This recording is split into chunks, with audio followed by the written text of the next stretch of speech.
Shifting focus now to US, which has built the most expensive healthcare apparatus in human history. More healthcare spending should bring more years of life, up to a point. But America has not built the healthiest population.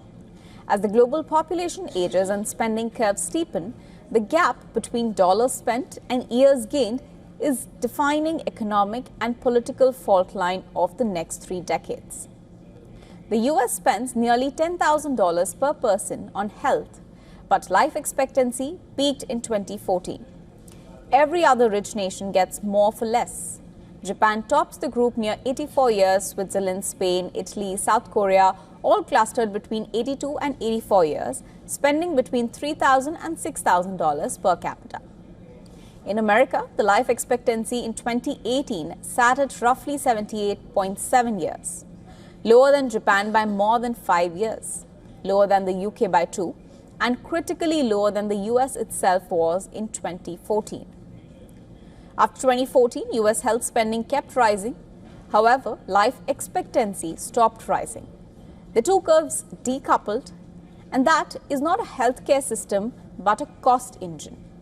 The US system runs on private insurance, employer-linked coverage, and administrative overhead that no other peer nation replicates. Administrative costs alone account for roughly a third of total US health spending, a figure that would fund universal coverage in most mid-income countries. Drug prices are unregulated and unilaterally set by manufacturers. Hospitals negotiate rates with hundreds of insurers simultaneously. The billing infrastructure consumes billions annually and delivers no clinical outcome. The money moves, but it just does not move into years of life. This is not a static problem. 1 billion people globally are over 65 today. By 2050, that doubles. Older populations spend approximately 3 times more on healthcare than younger cohorts.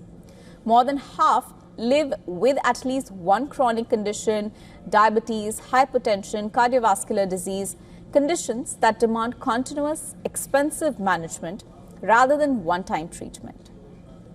The US healthcare market is positioned at the center of this wave.